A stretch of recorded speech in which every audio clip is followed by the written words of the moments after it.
L'entretien des patriotes. Bonjour à tous, heureux de vous retrouver. Macron, le pirate de la Manche. Il sombre dans le ridicule. Bribri est-elle vraiment une icône de la mode? Et puis, le cornu, le naufrage.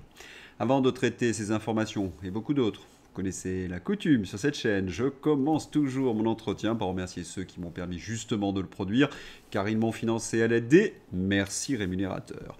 Et aujourd'hui sont à l'honneur des fidèles parmi les fidèles, Yann Penaud, Marie Aubel, Michel C, Jean-Marc Littlewood, Thomas Bouchard, Edwige Duff, Philippe Bohen et Bernard Carré. Merci à eux du fond du cœur. Et puis je tenais à vous remercier pour votre soutien indéfectible. Oui, il faut aider la réinformation en ces temps de graves menaces sur la liberté d'expression. Comment faire? C'est simple, il suffit de lever le petit pouce, écrire de gentils messages, diffuser sur d'autres réseaux sociaux, et puis surtout, n'oubliez pas d'activer la cloche notification. Un tweet qui est très mal passé. Il y a eu en effet des défenseurs de Bribri qui m'ont copieusement insulté. Mais que voulez-vous quand je vois Bribri? Oh, ce n'est pas la chanson de Brassens. Je suis au contraire en colère. Oui, vous avez cette chose, à perruque, qui a détourné un mineur dont elle avait la responsabilité, qui a falsifié sa biographie pour éviter les critiques, les poursuites ou le mépris, qui a participé activement à un hold-up démocratique en 2017 en compagnie de toute la lie de la société. Coup d'État démocratique, vous le savez, qui a conseillé le maboule de l'Élysée dans ce qu'il y a de pire. Le résultat, un pays ruiné, miné, en voie de disparition. Et je devrais respecter cette chose à perruque? N'est-elle pas également responsable de la folie du poudré? Et quel a été son comportement depuis 8 ans? Oh, c'est simple, ce n'est qu'un festival de scandales. 50 000 ou 500 000 euros, les raisons du coût controversé de la nouvelle vaisselle de l'Élysée. Derrière le chiffre, la révélation d'une commande de vaisselle à 500 000 euros a provoqué une controverse alors que l'Élysée évoque une facture de 50 000 euros. Déjà, pourquoi changer le service de l'Élysée qui comportait plusieurs milliers d'assiettes? Parce que la vaisselle ne plaisait pas à Bribri. Alors, elle a demandé qu'on la change. Il fallait trouver un prétexte. Les assiettes étaient trop usées. Ceux qui ont acheté ces assiettes, parce qu'elles ont été vendues, ont affirmé le contraire. Alors, 50 000 ou 500 000? Les 50 000 euros évoqués à l'origine par le titre n'auraient en réalité servi qu'à rémunérer les 30 artistes ayant participé au concours pour savoir qui réalisera le nouveau service de table en question. Et voilà, le service a bien coûté 500 000 euros financé par vos impôts. Et c'est la même histoire avec la piscine du Fort de Brégançon. Piscine du Fort de Brégançon, 34 000 euros, c'est le coût officiel. Est-ce qu'on se fiche pas un peu de nous? Il ne manque pas un zéro? Vaisselle de l'Élysée, 50 000 euros, c'était ce qu'avaient dit les officiels de l'Élysée, mais en réalité c'était 500 000 euros. La source Canard enchaîné et autres journaux de presse. Les Thénardier d'Amiens s'empiffrent à nos frais.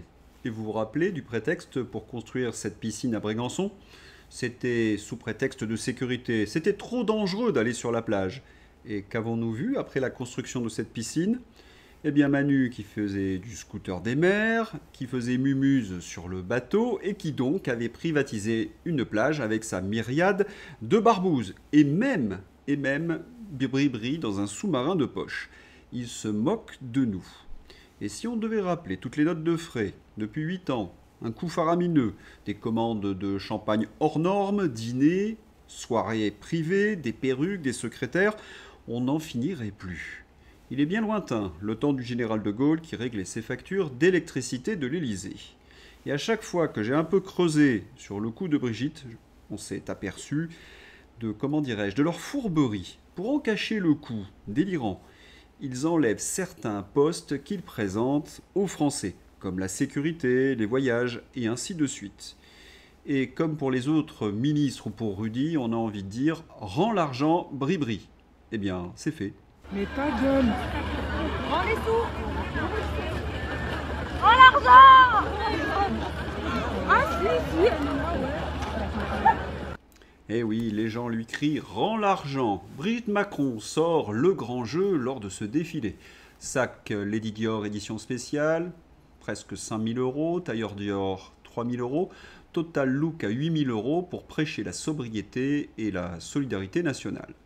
Et là, j'entends des voix qui me crient « Mais l'épouse du président de la République représente la France.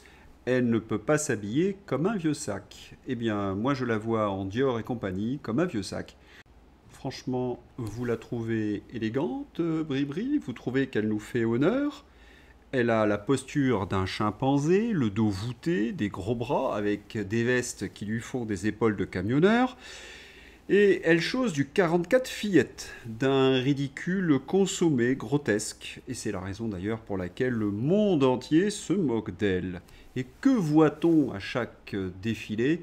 Eh bien, une vieille coquette parvenue au goût ô combien douteux. Et avec qui s'affiche-t-elle, la Bribri? Avec Carla Bruni. Pendant que l'un est hué par tout leur pays et que l'autre, Sarkozy, se dirige vers la prison, Carla et Brigitte ont pris une photo pendant le défilé de Dior. La déconnexion est totale. C'est un cliché collector. Vous avez une mise en examen qui pose, je n'en doute pas, avec une future mise en examen. Vous vous rappelez, Carla Bruni? Carla Bruni est mise en examen pour corruption de témoins.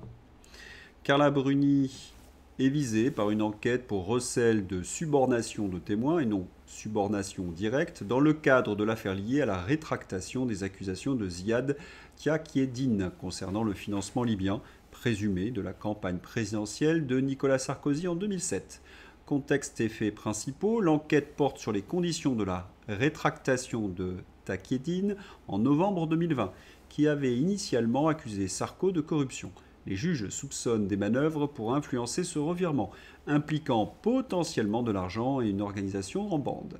Mise en examen de Carla Bruni. Le 9 juillet 2024, elle a été mise en examen pour recel de subornation de témoins, c'est-à-dire avoir sciemment bénéficié ou couvert une tentative de corruption d'un témoin. Participation à une association de malfaiteurs en vue de commettre une escroquerie au jugement en bande organisée. Et pour ceux qui auraient envie de défendre la Carla, je voudrais quand même leur rappeler qu'elle est responsable, selon Patrick Buisson, du revirement de Sarko sur l'immigration illégale. Et oui, Sarko nous a trahis sur l'immigration illégale. Il a fait en sorte que notre pays soit submergé. Eh bien, ce serait Carla qui aurait œuvré pour ce changement de position. Allez, j'ai envie d'un peu de poésie, un retour vers le passé. Touchez pas au Grisby avec Jean Gabin, Marine Bufferd. C'est un film de Jean Becker avec notamment à l'intérieur Jeanne Moreau et Lino Ventura, un des premiers grands rôles, je crois, de Lino Ventura. L'exemple du couple présidentiel fait des émules chez les macroniers, Delphine Ernotte par exemple. Son rapport donc de la Cour des comptes révèle que plus de 50 cadres bénéficient d'une voiture de fonction dont la valeur dépasse 50 000 euros. Autre pépite, les 150 salariés des comités d'entreprise gèrent notamment un château de la Linde en Dordogne. Je vous en avais parlé, qui vient de se doter d'une piscine pour 1 million d'euros. Et oui, quand le président fait construire sa piscine au fort de Brégançon, 34 000 euros. Remarquez qu'en Dordogne, c'est 1 million. Pourquoi les autres macroniers se gêneraient? Chez les socialistes, oui, c'est open bar. Anne Hidalgo irrite les maires d'arrondissement en dévoilant leurs notes de frais. Des représailles mesquines, le choix de la maire Hidalgo de divulguer les dépenses des maires d'arrondissement provoque l'indignation de certains. Ceux-ci craignent l'installation d'un climat malsain à quelques mois du scrutin municipal. J'adore cette expression de la novlangue, climat malsain. Et oui, climat malsain signifie dans la novlangue révéler les pillages et les magouilles des élus socialos. Et chez les socialos en ce moment, c'est rendez-vous à Hockey Choral avec Madalton Hidalgo qui flingue et mitraille tous ses anciens copains. C'est même dans Libération, très proche d'Hidalgo, que sont exécutés les maires de cette gauche si plurielle. Le maire PS du 11e arrondissement, chez Ducasse, devient un client privilégié. Selon Libération, proche d'Hidalgo, il y dépense plus de 5 000 euros de chocolat entre 2020 et 2024.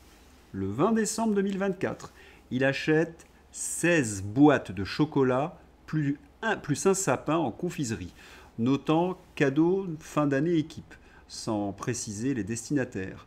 Grâce à sa fidélité, il bénéficie d'une remise de 50%. Évidemment, ce sont tous ces bobos attrapés les deux doigts dans la confiture qui passent leur temps à nous faire la morale. Enquête, shopping à New York, bois prénom, maillot de bain, révélation sur les étonnantes notes de frais.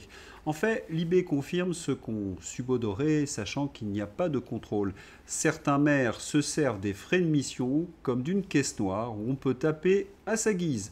Un supplément de salaire non imposé. Et non, ce n'est pas légal, c'est même pénal. Article 432-15 du Code pénal. Mais franchement, désolé, mais des suites à capuche et des menus enfants ne peuvent être passés en note de frais et aucun tribunal correctionnel n'acceptera les explications débiles fournies par le maire de Paris, les Éric Lejoindre et autres Emmanuel Grégoire, Anne Hidalgo. La honte absolue. Je ne sais pas vous, mais à la lecture de ce type d'article, j'ai envie de crier, comme pour Rudy ou pour Bribri, aux socialos, rendez l'argent. D'ailleurs, ces socialistes sont tellement détestés que même maintenant leurs militants les insultent. Écoutez. Il s'est exprimé d'une façon parfaitement démocratique. Vous entendez PS Collabo, quelle est votre réaction? Je ne sais pas qui parle. De vous? Vous savez, les gens qui manifestent avec ce type de slogan devraient se rappeler que tout ce pourquoi ils manifestent, c'est à nous qu'ils le doivent. Parce que s'il n'y avait pas eu la gauche... Il fait le malin, Olivier Faure. PS, collabo dégagé. Mais Olivier Faure et les socialistes, pris à partie lors d'une manifestation parisienne, ont dû être exfiltrés. Oui, exfiltrés. Mobilisation du 2 octobre, Olivier Faure exfiltré sous la pression et les huées des manifestants. Vous l'avez peut-être constaté, mais la journée d'action du 2 octobre a été un échec. La raison? C'est essentiellement les syndicats et la gauche qui ont défilé. Ils n'ont plus trop la côte en ce moment. Et lorsqu'on regardait les cortèges et les slogans, que voyait-on? Eh bien des pancartes pour demander plus d'impôts ou plus d'immigration illégale. C'est exactement le contraire de ce que veulent les Français très majoritairement. Les socialos sont détestés, ils ne représentent plus personne. Eh bien, pourtant, ils sont partout, notamment sur le service public. Monsieur Salamé a 2 députés sur 570. Aussitôt, au nom de l'équilibre des temps de parole, France Inter lui offre la moitié du temps d'antenne. Ces socialistes sont un peu comme le sparadrap du capitaine Haddock. Impossible de s'en débarrasser. Et il colle. Un peu comme Glu-Glu et son épouse. La première, présentatrice du 20h France Télévisions, et la femme de Glu-Glu, candidat PS. Et la seconde, Cour des comptes et présidente d'association, l'épouse du président du groupe PS à l'Assemblée nationale, Boris Vallaud. Non, il n'y a pas d'État PS. Il faut rappeler que cet État PS a été créé donc par les socialistes pour non seulement placer tous leurs petits copains, mais pour créer une sorte de millefeuille administratif décentralisé pour contrôler les Français. Le résultat, eh bien, ils ont obtenu ce qu'ils voulaient, un État obèse, impuissant et cornaqué par l'Union européenne. Jean-Louis Borloo. On est dans un système fou, complètement émietté. L'État lui-même, ils savent plus où sont les 2400 milliards d'immobilier public. Ils se trompent de 40 milliards à mi-collecte. Il y a 6 mois encore. Ouais. La machine est folle. Donc il faut... 33% de la richesse de la France est gérée par 8000 organismes. L'OCDE a calculé que notre désorganisation coûte 90 milliards d'euros. Moi je vous le dis, c'est 160 milliards. Il n'y a plus rien à perdre. Pour faire simple, nous sommes pillés pour nourrir une caste de profiteurs et d'inutiles. Trouver 200 milliards d'économies? Impossible? Pas le moins du monde. Ça serait au contraire pas très compliqué. Et puis, rappelez-vous le programme de Philippe Murer, Mouvement politique citoyen. Toutes les économies que l'on pourrait faire. Suppression du millefeuille administratif. Déjà 7 milliards. Borloo parle de plus de 190 milliards. Les flux d'immigration réduits, 8 milliards. Économiser la contribution nette de la France à l'UE, 10 milliards. Réduction de l'aide publique au développement, 4 milliards. Audit complet des subventions aux associations économie, 5 milliards. Suppression d'agences et autres comités Théodule, 8 milliards. Lutte contre la fraude sociale, 35 milliards. Lutte contre la fraude fiscale, carrousel de TVA, etc., 30 milliards. L'argent ainsi économisé devrait être réinjecté dans l'innovation, l'industrie et la compétitivité, et retrouver les chemins de la croissance. Et c'est seulement là, quand vous avez de la croissance, que vous pouvez mieux payer vos fonctionnaires ou augmenter les pensions, par exemple, des retraites. Mais avec ces européistes et ces macronistes, on n'en prend pas vraiment le chemin. Philippe Béchade. On prend les mêmes et on recommence. Retailleau, Darmanin, Barrot, Benjamin Haddad et Elisabeth Borne. Ouf, notre souveraineté va continuer d'être farouchement défendue par les agents américains Haddad, Barrot et les euro-atlantistes le cornu Darmanin. Et on l'espère, Valls et Borne. Enfin, c'est officiel, la démocratie, battue mais au pouvoir, et la France ont cessé d'exister. Faut-il rappeler une fois de plus la mission de tous ces ministres macroniers? S'agiter, communiquer pour nous faire passer la potion amère bruxelloise, pédagogique ils disent, et faire croire qu'ils s'occupent de nous. Mais avec cette bande de tocards, ce n'est plus vraiment crédible. Et avec le corps nul en chef de bande, là, cela devient risible. Matignon veut baisser l'impôt sur le revenu pour les couples au SMIC, sauf qu'ils ne le paient pas. Plouf, silence, on coule à Matignon. Une campagne de communication rondement menée par ces macroniers. François Asselineau. Le corps nul, toujours incapable de former un gouvernement 23 jours après sa nomination. Il a cru malin d'annoncer la baisse de l'impôt sur le revenu pour les couples au SMIC sans savoir qu'ils ne le payaient déjà pas. Même les macronistes sont atterrés par ce bricolage. Cela fait pas très sérieux, très professionnel. 3 semaines et demie après sa nomination, donc le cornu est toujours incapable de présenter un gouvernement. Mais dans 4 jours, il y a une obligation de déposer un budget à l'Assemblée nationale. Ça sent le roussi. Bruno Retailleau au Figaro. À ce stade, la participation de la droite au gouvernement n'est pas acquise. Vous ne trouvez pas ce suspense intenable? Les LR vont-ils trahir Macron ou leurs électeurs? Braun-Pivet dans la tourmente. À l'Assemblée nationale, une pétition réclame la démission de Yaël Braun-Pivet. Ce sont les députés de la France Insoumise qui ont lancé cette pétition suite à la nomination de 2 vice-présidents du Rassemblement national. Yaël Braun-Pivet est accusée d'avoir trahi. Allez, on va lancer la rubrique Rififi chez les LFI.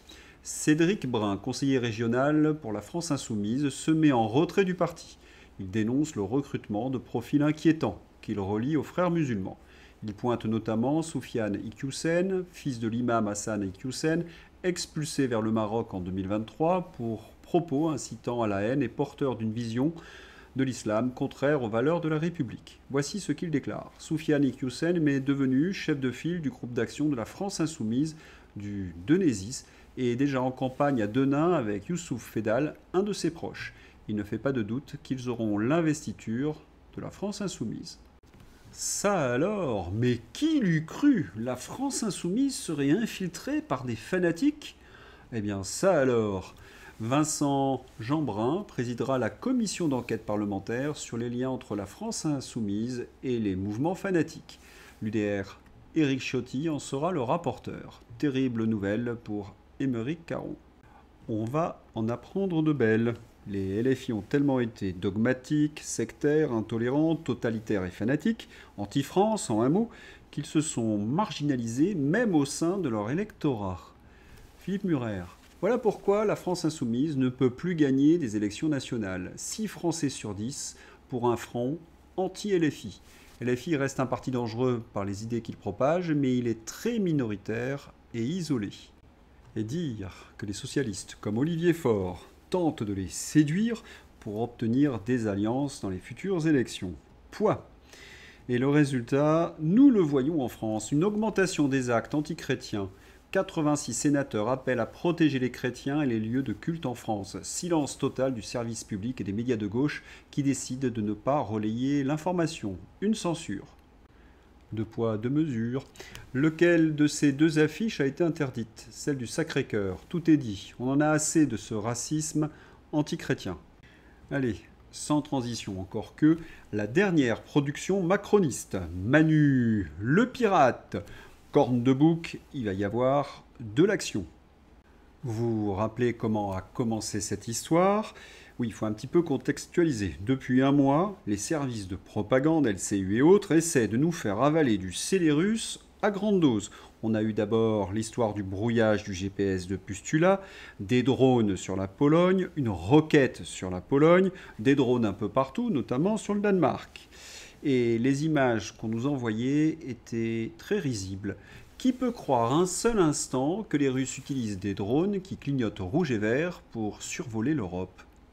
C'était tellement crétin qu'on s'est tous posé la question, mais qui a inventé cette fable grossière?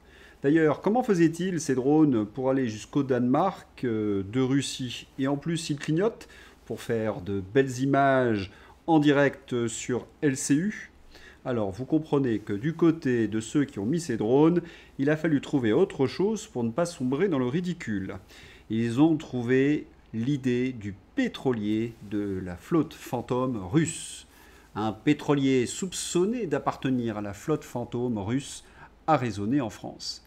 Et sur LCU, sur BFM, ils en ont fait des tonnes. Ce n'était plus un pétrolier, mais un porte-drone géant, une arme redoutable.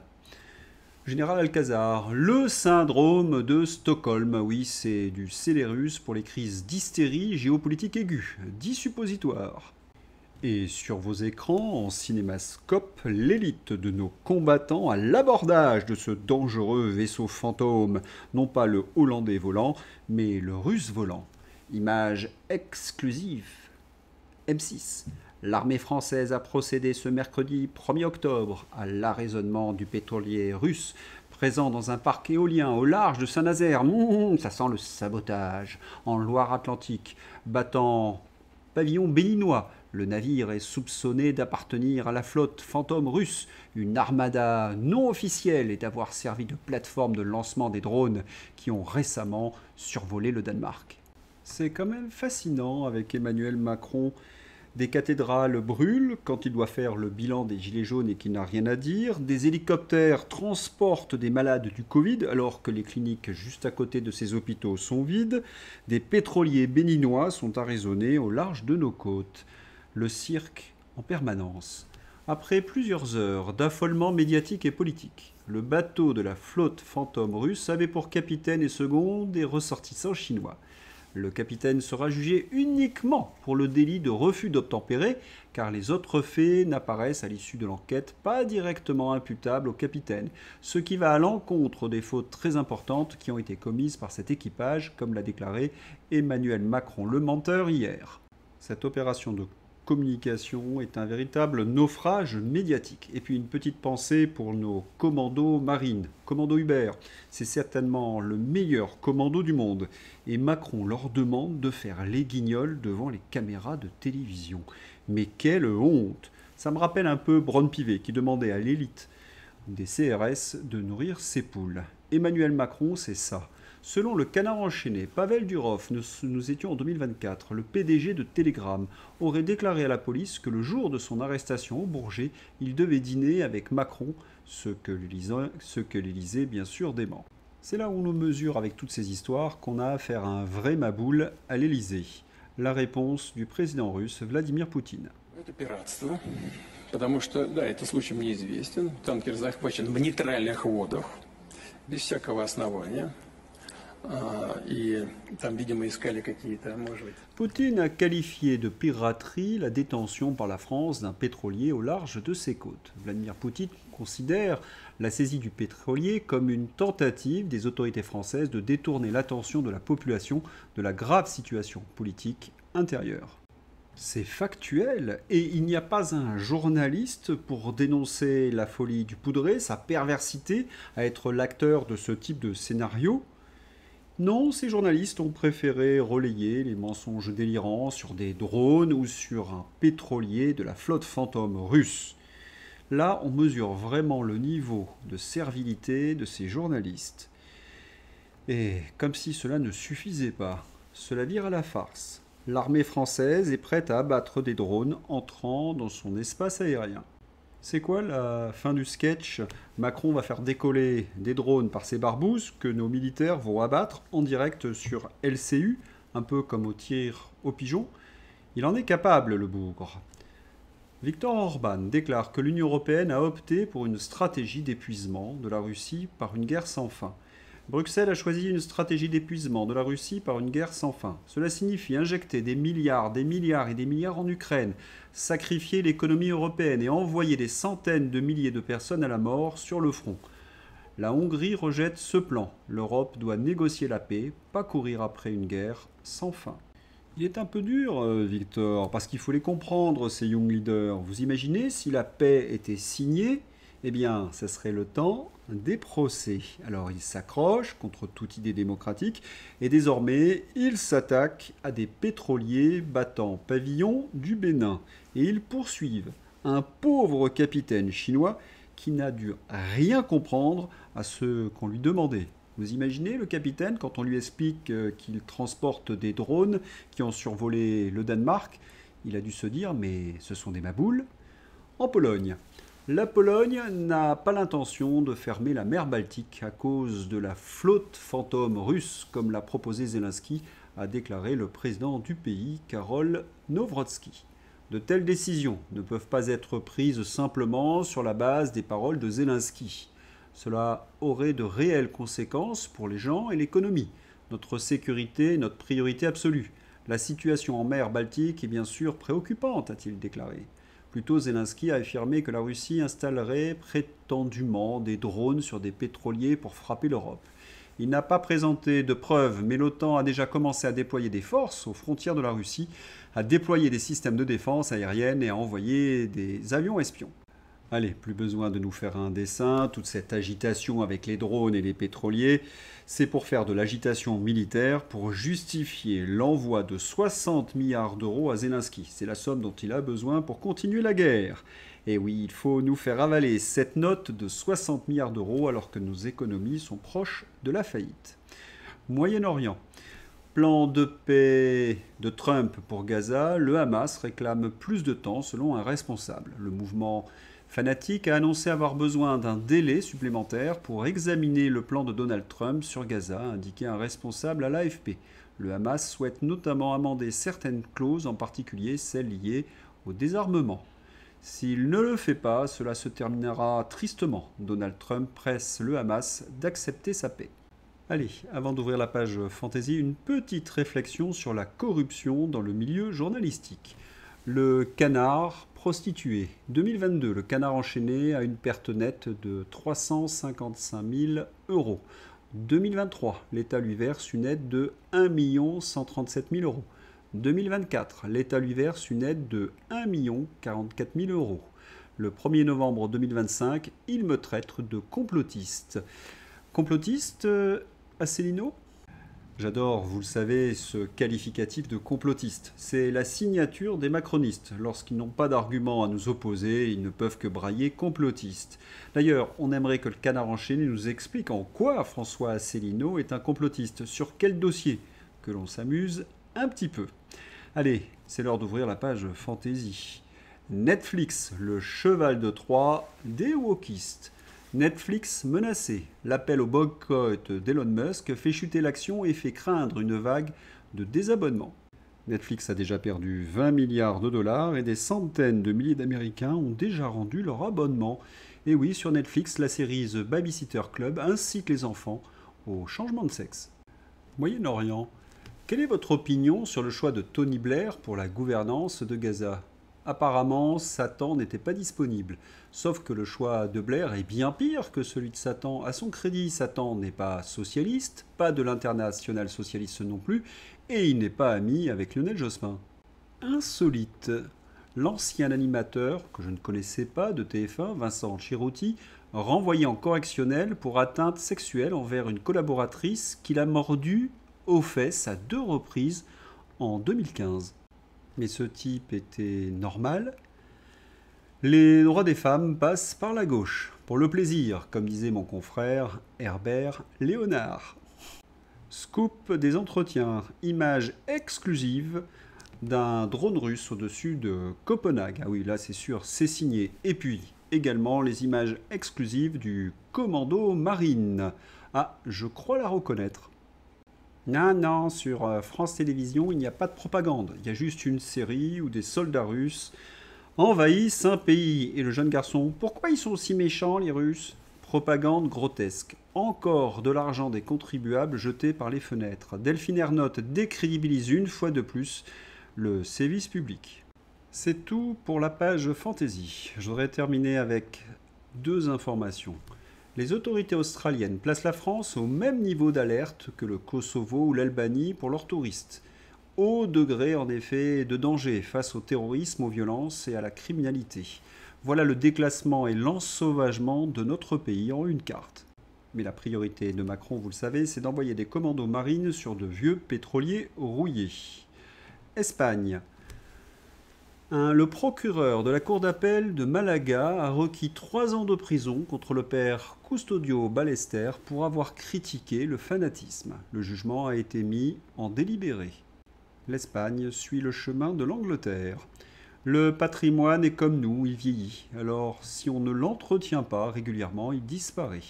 Le patrimoine religieux, c'est au moins 50% du patrimoine français.